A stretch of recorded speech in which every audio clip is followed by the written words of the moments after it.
మేఘాలలో ఏం జరుగుతుందంటే ఏదో ఎక్స్ప్లోడ్ జరుగుతుందట. అందుకే మొన్న అక్కడ జరిగింది కదా, మొత్తం ఒకటేసారి ఒక గ్రామంలో పడగానే ఊరు కొట్టుకొని పోయింది అది. అటువంటి జరుగుతున్నాయి ఇప్పుడు. అట్లా మొత్తం కన్నీళ్ళు వస్తూనే ఉన్నాయి. 20 రోజులు అదే అంతే. ఇక ఏం చేయలేదు నేను.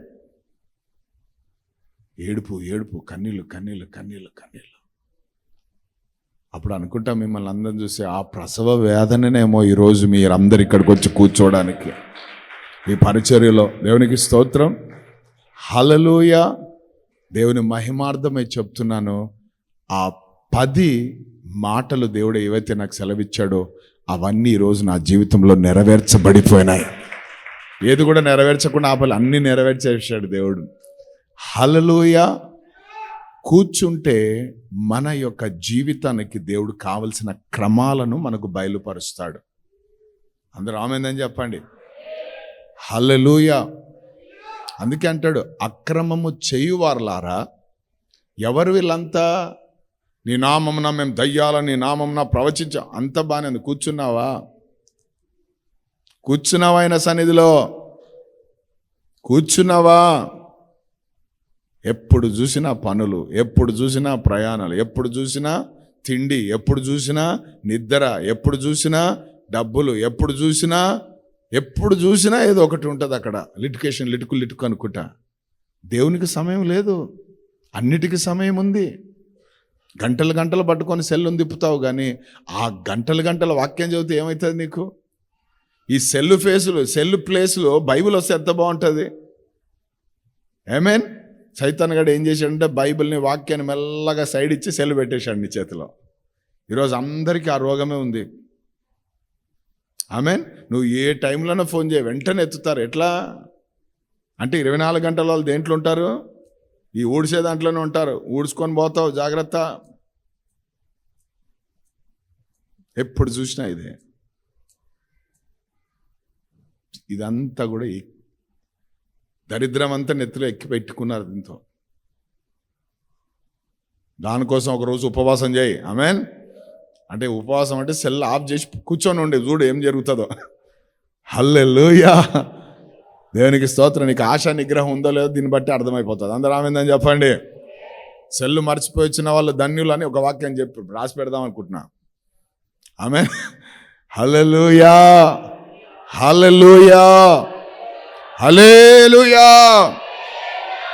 అది కూర్చుంటే మనకు ఒక క్రమం అనేది బయలుపరచబడుతుంది.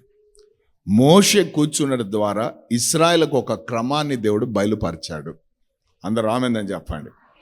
ఆ క్రమము వారు పాటించినప్పుడల్లా, చెవులు గల వారు ఆత్మ చెప్పే సంగతులు విందురు గాక. ఆ క్రమమును పాటించినప్పుడు ఎల్లా దేవుని యొద్ద నుండి జవాబులు వాళ్ళు పొందుకోవడం ప్రారంభించారు. దేవుని సన్నిధిలో నుండి గొప్ప జవాబులు వాళ్ళు అనుభవించడం ప్రారంభించారు. దేవునికి స్తోత్రం. ఆ క్రమము అతిక్రమించుట ద్వారానే వారి రాలిపోవడం ప్రారంభించారు. శత్రువు వచ్చి వాళ్ళను క్యాప్చర్ చేయడం ప్రారంభించారు, స్వాధీనపరచుకోవడం ప్రారంభించారు. కానీ ఎప్పుడైతే క్రమానికి లోబడ్డారో దేవునికి స్తోత్రం, కార్యాలు చూడడం ప్రారంభించారు. హల్లెలూయా. నువ్వు దేవుని సన్నిధిలో కూర్చుంటే నీ లైఫ్ డిస్టర్బ్ అయిపోయిందా? ఈరోజు అనుకున్న వాళ్ళు నిన్ను వదిలేసి వెళ్ళిపోయారా? నువ్వు ఎన్ని పనులు చేసినా సఫలం కావడం లేదా? నువ్వు ఎంతగా పరుగులు తీసినా నీవు ఏమి కూడా పొందుకోలేకపోతున్నావా? ఒక కరువు నీలో ఉందా? ఒక ఎండిపోయిన స్థితి నీలో ఉందా? ఒక వాడిపోయిన స్థితి నీలో ఉందా? ఒక నలిగిపోయిన స్థితి నీలో ఉందా? అయితే నీకు ఒక శుభవార్త, నీవు కూడా మోషేలాగా దేవుని సన్నిధిలో కూర్చో. నీకు దేవుడు ఒక క్రమంని బయలుపరుస్తాడు. ఆ క్రమాన్ని పాటించడం ప్రారంభిస్తే కార్యాలను చూడడం ప్రారంభిస్తావు. యేసు నామములో ఆమేన్. హల్లెలూయా. దేవునికి స్తోత్రం. మరియా కూర్చొని ప్రభు దగ్గర ఘనత పొందుకుంది. ఆమేన్. హల్లెలూయా. మోషే కూర్చొని దేవునికి స్తోత్రం ఒక క్రమాన్ని తీసుకొని వచ్చి ఇజ్రాయిలకు అనుగ్రహించాడు. ఎస్తేరు గ్రంథానికి వెళ్దాం. 4వ అధ్యాయము 16వ వచనం. అప్పుడు ఎస్తేరు మొర్దెకైతో మరలా ఇట్లనెను, ఆ, నీవు పోయి షూషనునందు కనబడిన యూదులనందరినీ సమాజ మందిరమునకు సమకూర్చి నా నిమిత్తము ఉపవాసముండి 3 దినములు అన్నపానములు చెయ్యకుండుడి. నేనును నా పనికత్తెలను కూడా ఉపవాసముందుము. ప్రవేశించుట న్యాయ వ్యతిరిక్తముగా నున్నను. నేను రాజునొద్దకు ప్రవేశించుదును.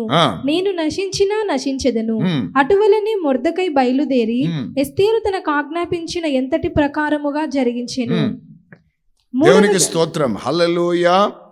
ఇక్కడ మనం చూస్తే కదా, మొర్దెకై అనేవాడు అలాగే ఎస్తేరు అను ఇద్దరు, అదే తండ్రి కూతురు అని చెప్పండి.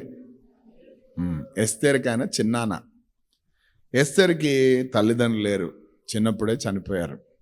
ఈ మొర్దెకై అనేవాడు పెంచుకున్నాడు, కానీ తండ్రి లాగానే చూసుకుంటున్నాడు. ఆమేన్. కోట బయట ఉంటున్నాడు, ఈమెమో కోట లోపల ఉంటుంది.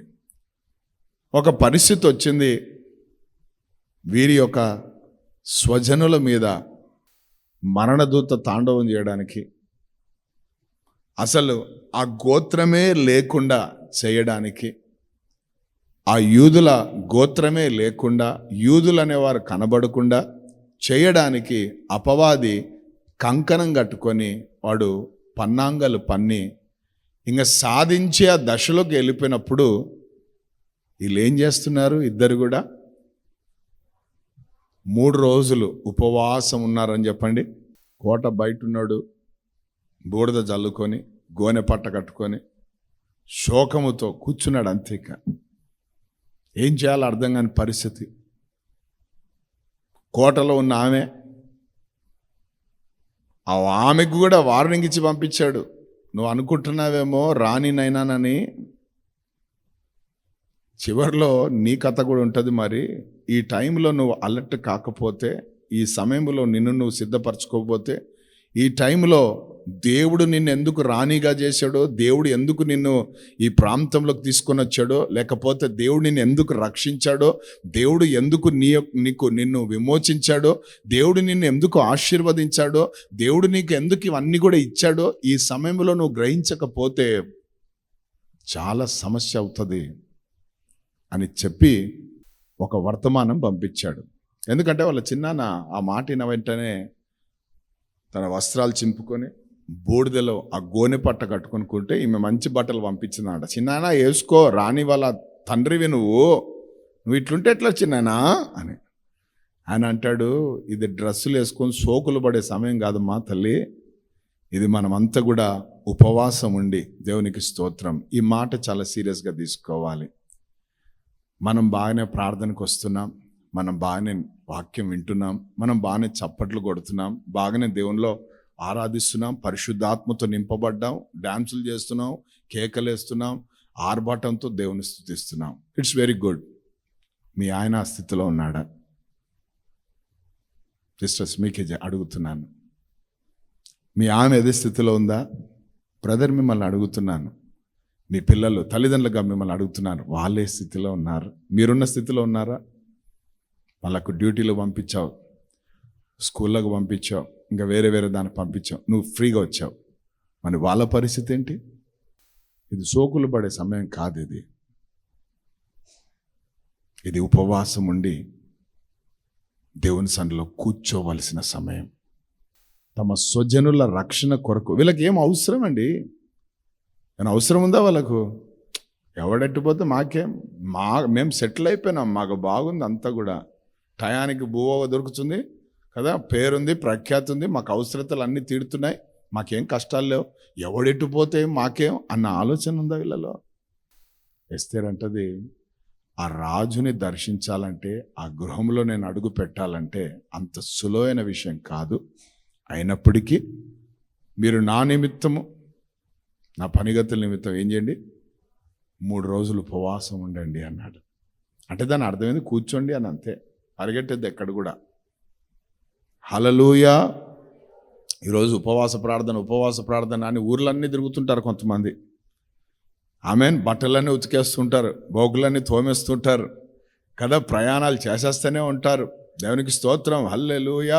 వాణ్ణి అందరినీ రిజెక్ట్ చేస్తుంటారు. ఉపవాసంలో ఉండి వాడేం ప్రార్థన, వానేం ప్రక్తి, వాడేం రిజెక్ట్ చేస్తుంటారు. లోకవార్తలు మాట్లాడుకుంటూ ఉంటారు కదా, విస్తారంగా కూర్చొని. దేవునికి స్తోత్రం. కనీసం ఒక 10 టీలైనా తాగుతారు. ఎందుకు? జ్ఞాపకం చేసుకొని. ఏమని? ఈరోజు ఉపవాసం ఉన్నామని. దేవునికి స్తోత్రం. రోజు ఒకటియే కానీ ఉపవాసం రోజు చెప్పరే గట్టిగా. మిల్క్ షేకులు, ఉప్మాలు, అట్టిపండ్లు, టమాటా పండ్లు తినేవాళ్ళేరా? దేవునికి స్తోత్రం. అది నిజమైన ఉపవాసమా? హల్లెలూయా. నిజమైన ఉపవాసం అంటే కూర్చోవాలి ఆయన సన్నిధిలో, పక్కన పడే అన్నీ కూడా. దేవునికి స్తోత్రం, హల్లెలూయా. ఏమేన్ అంటే కొంతలో పడ్డమే ఉపవాసం. ఆమెన్. ఆయన సన్నిధిలో కనిపెట్టుకొని కూర్చోవడమే ఉపవాసం. సో ఇక్కడ వీళ్ళు చేసింది అదే, కూర్చున్నారు అంతే. దేవునికి స్తోత్రం, హల్లెలూయా. దేనికోసం కూర్చుంది ఎస్తేరు? దేనికోసం కూర్చున్నారు మొర్దెకై? యూదుల రక్షణ కోసం. దేవుని బిడ్డలారా, రక్షణ కార్యము జరగాలంటే నువ్వు కూర్చోవాలా. మీ పిల్లలు రక్షింపబడాలంటే కూర్చోవాలా. మీ ఆయన రక్షింపబడాలంటే కూర్చోవాలి. మీ ఆమె రక్షింపబడాలంటే కూర్చోవాలి. నీ ప్రాంతం రక్షింపబడాలంటే కూర్చోవాలి. నీ జిల్లా రక్షింపబడాలంటే కూర్చోవాలి. నీ రాష్ట్రం రక్షింపబడాలంటే కూర్చోవాలి. నీ దేశం రక్షింపబడాలంటే ఉపవాసం ఉండి కూర్చోవాలా. Praise the lord. ప్రభు తన చిత్తాన్ని బయలుపరుస్తాడు. ప్రభు తన కార్యాలను జరిగించడం ప్రారంభిస్తాడు. హల్లెలూయా. కూర్చోకుండా నువ్వు తిరుగుతా ఉపవాసం ఉన్నానంటే దేనికి పనికిరాదా ఉపవాసం? దానికంటే 3 పూట్ల తిని తిరుగు. కానీ నువ్వు ఉపవాసం అన్న దినము నువ్వు సిద్ధపరచుకున్నప్పుడు నువ్వు మౌనంగా కూర్చోవాలి దేవుని సన్నిధిలో. హల్లెలూయా. 1 పూట చేసినా, 2 పూటలు చేసినా, 3 పూటలు చేసినా, దినాలు చేసినా ఎట్లుండాలా? దానిపైనే ఉండాలా. Praise the lord, hallelujah. Concept అంతా కూడా ఏం తాగొచ్చా, ఏమన్నా స్నాక్స్ తీసుకోవచ్చా, ఇంకా ఏమన్నా ఇయే కానీ ప్రైజ్ ది లార్డ్ ఎక్కడ కూర్చోవాలి, ఎట్లా కూర్చోవాలి, ఎంతసేపు కూర్చోవాలి, అసలు కూర్చొని ఏం చేయాలి, ఇవన్నీ అడగరు. Praise the lord. ఇప్పుడు ఏమే నిస్సహాయమైన స్థితిలో ఉంది. నేను రానినే కదా అని ఎట్లా అంటే అట్లా పోవడానికి లేదు. రాజుగారు షూట్ చేస్తారు. ఎందుకంటే ఆ యొక్క దేశంలో ఉన్న చట్టము ప్రకారం మేము పోవాలా. చట్ట ప్రకారం పోవాల్సిందే. ఎట్లా పడితే అట్లా పోలే. చట్టాన్ని దాటిపోతే చట్టం ఎవడికి చుట్టం కాదట. సో ఎవడైనా లేపేస్తారని చెప్పి ఆ శాసనాలు, ఆ చట్టాలు కూడా మార్చాలంటే అది మన వలన కాదు, మార్చేవాడు ఒక ఆయన ఉన్నాడు. ఆయన పేరే నజరైడైన యేసు క్రీస్తు అను ప్రభు. ఆమేన్. దయ పుట్టిందంట అనండి అందరు కూడా. కూర్చుంటే దయ పుడుతుందయ్యా. ఆమేన్. ఎప్పుడు అడగని కొడుకు వస్తాడు నీ దగ్గరికి, ఎప్పుడు అడగని భర్త నీ దగ్గరికి వస్తాడు, ఎప్పుడు అడగని భార్య నీ దగ్గరికి వస్తుంది. ఎందుకు అంత బాధపడుతున్నావు? ఏం చెప్పు, ఏం విషయం? ఏం లేదయ్యా. అప్పుడు చెప్పాలి, ఏం లేదయ్యా, నేను రక్షణ పొందుకున్నాను, నేను ఈరోజు చనిపోయినా, ప్రభు ఈరోజు వచ్చినా నేను ఎత్తుపడతాను, వెళ్ళిపోతాను. నువ్వు రక్షణ పొందుకోలేదు, నువ్వు విడవబడతావయ్యా, భయంకరమైన స్థితిలోకి వెళ్ళిపోతావయ్యా. అందుకేనయ్యా నేను నీకోసం ప్రార్థన చేస్తున్నట్టే ఆ మాట చెప్పినప్పుడు నీ మీద మీ ఆయనకు దయపడుతుంది, మీ ఆమెకు దయపడుతుంది, పిల్లలకు దయపడుతుంది. వెంటనే వారు మారు మనసు పొందడానికి ముందుకు వస్తారు. కూర్చుంటే ఇది జరుగుతుంది. నువ్వు ఎన్ని మాటలు చెప్పినా మారరు. మనుషుల మాటలతో మనుషులు మారితే అసలు దేవుడు అవసరమే లేదు. ఆమేన్. అందుకే మన మందిరంలో ఏం చేశాను తెలుసా? ప్రతి మంగళవారం విడుదల విజ్ఞాపన ప్రార్థనను మనం ప్రారంభించాం. ఆ ప్రార్థనలో జరిగేది అంతా ఒకటే. ఏంటి? ఈ బంధకాలలో, ఈ కట్లల్లో, ఈ చెరసాలలో, ఈ కాడిమానుల కింద ఎంతమంది అయితే ఉన్నారో వారి పేర్లు ఎత్తి పట్టుకొని ప్రార్థన చేయడమే. దేవుడు తప్పకుండా ఆ ప్రార్థనకు జవాబునిస్తాడు. హల్లెలూయా. ఆమేన్. దేవుని నామానికి మహిమ కలుగాక. నేను నేర్చుకుంది అదే. దేవునికి స్తోత్రం. కొంతమంది గడుసుగా గట్టిగా మాట్లాడుతుంటారు. అప్పుడు ఏం చేస్తానంటే మనం ఎంత చెప్పినా అర్థం కాదు. సో ముఖం అట్లా తిప్పుకొని ప్రభావాన్ని మనసు మార్చంటాను. ఆమె మనసు మార్చినా మధ్యలో పనిచేసే దయ్యాలారా వేస్తున్నామని లోపల జరిగిపోతాయి ప్రార్థనలు. మళ్ళీ దానికోసం స్పెషల్గా మోకరించి చేతులు కాళ్ళన్నీ పైకి ఎత్తవలసిన అవసరం లే. సెకండ్ ప్రార్థనలో కూడా దేవుడు కార్యం చేస్తాడు. ఆమేన్. నీ రాజ్యంతో వచ్చినప్పుడు నన్ను, చిన్న ప్రార్థన, చిన్న విజ్ఞాపన, అది వెంటనే ఏం పట్టుకున్నాడు, పరదేశం అని చెప్పండి అందరూ. బా ఏం భాగ్యం కదా, దేవునికి స్తోత్రం. హల్లెలూయా. దానికంటే ఇంకా గొప్ప భాగ్యం మనకు దొరికింది. దొంగల్లా ఆలోచన చేయొద్దు మీరు. వాడు బాగా లోకమంతా బాగా తిన్నాడు, తిరిగాడు, బాగా ఎంజాయ్ చేశాడు, పోత బల దొరికింది వానికి. మాకట్లా దొరికితే బాగుంటుంది కదా, లోకమంతా బాబా. వాడికి మనకు తేడా ఏంటంటే యేసు ప్రభు అని వెంట పెట్టుకొని పోయినాడేమో కానీ మనకున్న కృప ఏంటంటే ఆయనే మనలోకి వచ్చి కూర్చున్నాడు. దేవుని బిడ్డలారా, ఆయననే మనలో ఉన్నాడు ఈరోజు. హల్లెలూయా, హల్లెలూయా. ఇంకా అద్భుతం ఏంటంటే ఆయన మీద ఏ ఆత్మ అయితే ఉన్నాడో ఆ ఆత్మ ఈరోజు నీలో నాలో ఉన్నాడు. దేవుని బిడ్డలారా, దేవునికి స్తోత్రం. కాబట్టి మనంతా లక్కీయెస్ట్ పర్సన్లు, మనంతా ధన్యులు ప్రపంచంలో ఎవరు లేడు. అందరూ ఆమెందని చెప్పండి. హల్లెలూయా. పక్కన వాళ్ళతో చెప్పండి, నువ్వు ధన్యుడవని. దేవునికి స్తోత్రం. హల్లెలూయా, ఆమేన్. హామాను అనే లాంటి వాళ్ళు ఉరికంబాలు ఎక్కుతారు, కానీ మనం ఎక్కవలసిన అవసరం. నీకు వ్యతిరేకంగా రూపింపబడిన ఏ ఆయుధాలు, నువ్వు కూర్చుంటే ఆ వాగ్దానం నీకు నెరవేర్చబడుతుంది. కానీ కూర్చోకుండా ఇష్టానుసారంగా తిరుగుతే మాత్రం ఆ ఆయుధాలు నీ జీవితంలో పనిచేస్తాయి. అందుకే జాగ్రత్తగా ఉండాలి. ఆమేన్. దేవునామానికి మహిమ కలుగునుగాక. హల్లెలూయా. సరే, దాంతో చూడండి మత్తయి సువార్త 4వ అధ్యాయం 1వ వాక్యం. అప్పుడు యేసు అపవాది చేత శోధింపబడుటకు ఆత్మ వలన అరణ్యమునకు కొనిపోబడెను. 40 దినములు 40 రాత్రులు ఉపవాసం ఉండిన పిమ్మట ఆయన ఆకలి గొనగా. Praise the lord. యేసు ప్రభు కూడా ఏం చేశారంట? 40 దినములు 40 రాత్రులు ఏం చేశారు ఆయన? మోషేమో సినాయి పర్వతం పైన కూర్చున్నాడు, ఈయన కూడా ఒక అరణ్యంలో ఉన్నాడు. అంటే దీని అర్థం ఏంటంటే ఒంటరిగా గడపడం నేర్చుకున్నారు వీళ్ళు, ఒంటరిగా కూర్చోవడం నేర్చుకున్నారు వీళ్ళు. నీ జీవితంలో ఒంటరిని అంటుంటావు. ఆ ఒంటరిని అనుకోకుండా నీతో కూడా ఒక ఆయన ఉన్నాడన్న మాట ఎరిగి ఆయనతో కూర్చోవడం నేర్చుకో. ఆమేన్. హల్లెలూయా. పొద్దున మీ ఆయన డ్యూటీకి పోతాడు, మీ పిల్లలు బడికి పోతారు. నీ పని ఏం పనమ్మా? మీకేం తెలుసు పాస్టర్ మా బాధలు ఎన్ని ఉంటాయి, ఏముండవు నాకు తెలుసు. హల్లెలూయా. గట్టిగా పట్టుబడితే అరగంటలో, మీరు చురుకైన వాళ్ళు నాకు తెలుసు, అరగంటలో అయిపోతాయి అన్నీ. దాని తర్వాత ఏం చేయాలా? కూర్చోవాలా. దేవునికి స్తోత్రం. హల్లెలూయా. సోదే మాటలు, సోదే ఆలోచనలు, సోదే పెట్టుకోద్దు. మీ ఆయన క్షేమంగా రావాలంటే, మీ పిల్ల క్షేమంగా రావాలంటే నువ్వు కూర్చోవాలా. జ్ఞానవంతురాలు బుధవారం అంత ప్రార్థన ఉన్నా ఇంట్లోనే ఉంటావు. ఎంత కఠినమైన హృదయం నీకు. ఆమేన్. మీ ఆయనను పిల్లలు ఎక్కడైనా హాస్పిటల్ ఉంటే వారం 10 రోజులు అడ్మిట్ అయినా తిరుగుతావు కరసనకుండా. దేవుడు క్షేమస్థితి ఇచ్చి అన్ని స్థితి ఇస్తే రావడానికి ఏందమ్మా మీకు? కూర్చోడానికి ఏంటి బాధ? రోషం తెచ్చుకోండి.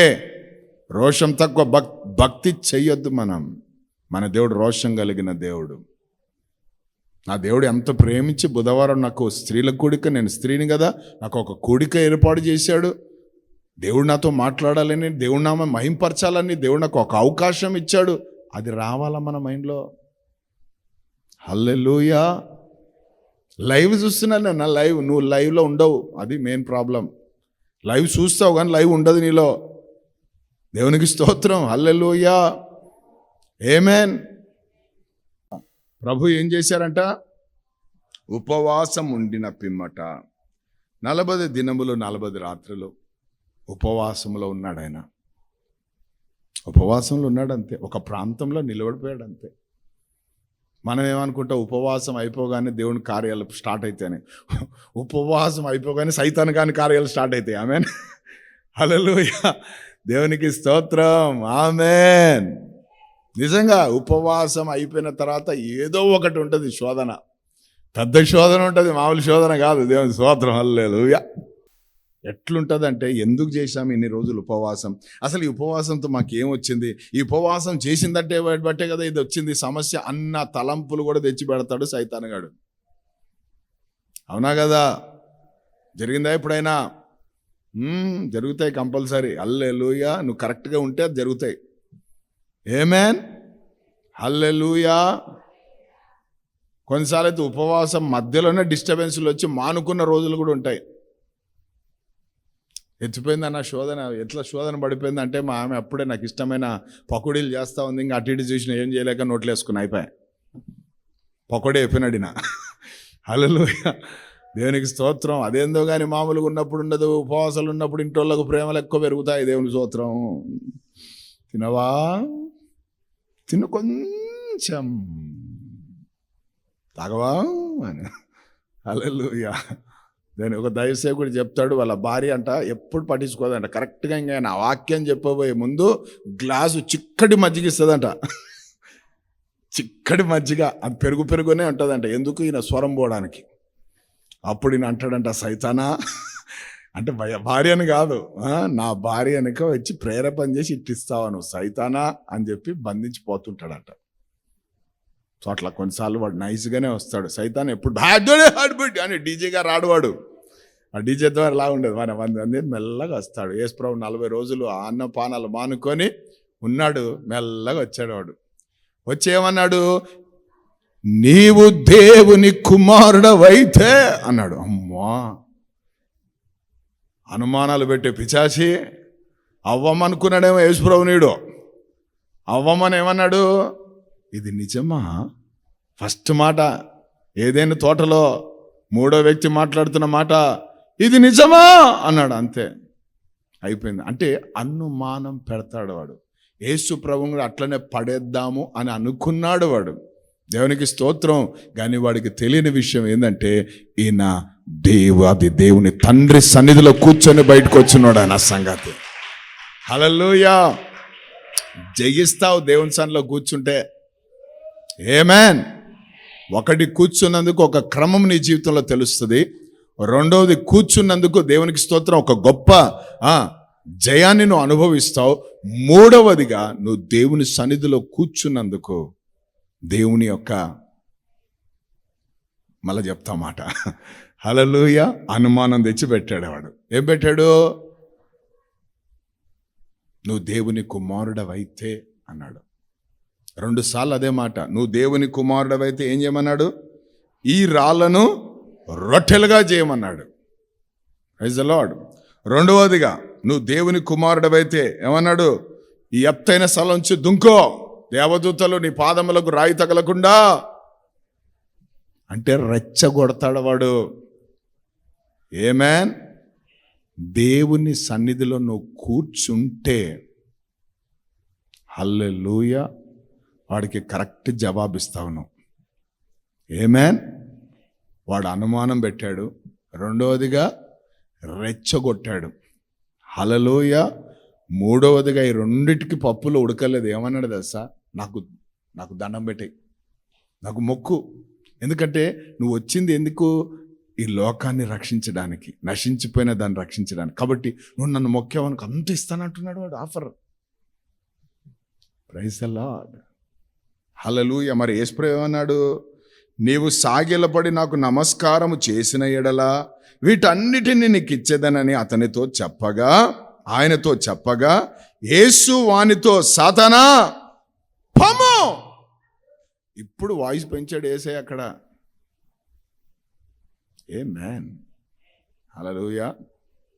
చెప్పండి, ఆకలిగా ఉన్నప్పుడు వస్తాడు వాడని. ఇప్పుడు అవసరం ఉంది నీకు, కష్టం ఉంది నీకు, ఇరుక్కుంది నీకు, ఇబ్బంది ఉంది, అప్పుడు వస్తాడు వాడు. నిన్ను దేవుని వాక్యము నుండి, దేవుని సన్నిధి నుండి, దేవుని చిత్తము నుండి దూరం చేయడానికి. అప్పుడు నువ్వు ఏమనాలా? సాతానా, అది రోషన్తో అనాలా. సాతానా పోమ్మా, నువ్వు పోతావా నేను పోవాలా, ఉంటావా పోతావా అనే వాళ్ళు కూడా ఉన్నారు. వాడికి అట్లా వినబడదు వానికి. అందుకే కొంతమంది ఏం చేస్తారు, ప్రార్థన అంతా చేస్తారు, ప్రార్థన అంతా ప్రభువా నువ్వు పరిశుద్ధుడు అది ఇదన్నీ స్టార్ట్ చేస్తారు, స్తుతి చేస్తారు, ఆరాధన చేస్తారు, మళ్ళీ వాక్యాలు కోట్ చేస్తారు, అవసరతలు చెప్తారు, అన్నీ చెప్పి లాస్ట్లో ఏమంటారు తెలుసా? యేసుక్రీస్తు నామములో ప్రార్థిస్తున్నాము తండ్రి. ఈ మాట మాత్రం మెల్లగా అంటారు. అందుకే అది పైకి పోదు ప్రార్థన. అందుకే జవాబులు రావు కొన్నిసార్లు. నువ్వు ఏం చెప్పినావు ఏం చేసినావు అనవసరం. ఆమేన్. లాస్ట్లో మాత్రం నజరేయుడైన యేసు క్రీస్తు నామములో ప్రార్థిస్తూ వేడుకుంటున్నాను తండ్రి అన్నావు అనుకో, 10,000 దయ్యాలు పారిపోతాయి యేసు నామములో. గొప్ప జవాబులు వచ్చేస్తాయి. ఆ లాస్ట్ మాత్రం ఫినిషింగ్ టచ్ సూపర్గా ఉండాలి. అందరూ ఆమెందని చెప్పండి. హల్లెలూయా, హల్లెలూయా. అందుకే వాక్యం అంటది కార్య ఆరంభము కంటే. ఇప్పుడు ఏం జరిగింది తెలుసా? ఈయన కూర్చున్న దాన్ని బట్టి అనుమానం లేకుండా నిలబడ్డాడు. హల్లెలూయా. రెచ్చిపోకుండా నిలబడ్డాడు, వెళ్ళగొట్టి నిలబడ్డాడు. ఆమేన్. ప్రార్థన చేసుకుందాం. పరిశుద్ధుడా, ప్రేమ కలిగిన మా గొప్ప తండ్రి, మీ ఘనమైన బలమైన శ్రేష్టమైన సాటిలేని మహోన్నతమైన మహిమ కలిగిన నామాన్ని బట్టి మీకు వందనాలు, స్తోత్రాలయ్యా. మీ ప్రియ కుమారుడైన యేసు క్రీస్తు ప్రభువారు మాట్లాడకుండా కూర్చున్నారు నాయన. వీరు కూర్చున్న దాన్ని బట్టి ఎటువంటి కార్యాలు జరిగినాయి మేము చూసాము నాయన. మేము ఎక్కువగా మాట్లాడుతున్నాం కానీ కూర్చోలేని స్థితిలో ఉంటున్నాము నాయన. ఎక్కువగా నాయన విస్తారంగా మాట్లాడుతున్నాం ప్రభా, మాటలు ఎక్కువైనాయి ప్రభా నాయన. నాయన మీ సన్నిధిలో కూర్చోవడం అలవాటు కాలేదు ప్రభా నాయన. నాయన అపహాస్యం జరిగే ప్రాంతాల్లో కూర్చోగలుగుతున్నాము కానీ ప్రభా మీ సన్నిధిలో కూర్చోలేకపోతున్నాం ప్రభా నాయన. కూర్చునే ఓపికను దయచేయండి అయ్యా నాయన. కనిపెట్టుకొని కూర్చునే మనసును దయచేయండి అయ్యా నాయన. మీరు మాతో కూడా నాయన మా యుద్ధకు వస్తారని నాయన మోషే ద్వారా మాకు తెలియజేశాడు అయ్యా. యెహోవా కూడా అతనితో ఉండెను అని మాట రాయబడింది తండ్రి నాయన. కాబట్టి నాయన మమ్మల్ని అనాథలుగా విడిచిపెట్టే దేవుడు కాదయ్యా నాయన. జటిలమైన నాయన పరిస్థితులు మార్చగలిగింది మీ సన్నిధిలో కూర్చోవడం ద్వారా తండ్రి నాయన. కాబట్టి ఆ కూర్చునే హృదయం మాకు దయచేయండి, మనసును దయచేయండి, తలంపును దయచేయండి, ఆలోచన దయచేయండి నాయన. హన్నా కూడా ఒక తీర్మానం తీసుకొని దేవుని సన్నిలోకి వచ్చి దేవుని మందిరంలోకి వచ్చి కూర్చుంది ప్రభా నాయన. అందరూ వదిలేసి వెళ్ళిపోయినా ఆమె కూర్చొని మనోవేదనతో నైనా ఎంతో నైనా హృదయంలో అంతరంగంలో నుండి ప్రార్థించింది అయ్యా. నన్ను జ్ఞాపకం చేసుకోమని నాయనా. నీవు నాయనా గొప్ప దేవా, బిడ్డ హృదయాన్ని నాయనా మనవిని విన్న దేవుడిగా మేము చూస్తున్నాము తండ్రి. కాబట్టి రోజు మేము కూడా కూర్చొని నాయనా మీ సన్నిధిలో మీ యొద్ద నుండి మేము పరిష్కారాలు పొందుకునే కృప దయచేయండి. మనుషులు కానీ, పెద్దలు కానీ, లోకంలో ఉన్న వాళ్ళు కానీ, పోలీసు వాళ్ళు కానీ, కోర్టులు కానీ పరిష్కారం ఇస్తే అది తాత్కాలికంగా ఉంటది. కానీ మీరు ఇచ్చే పరిష్కారం అది ఎప్పటికీ శాశ్వతమైనది ప్రభువనైనా.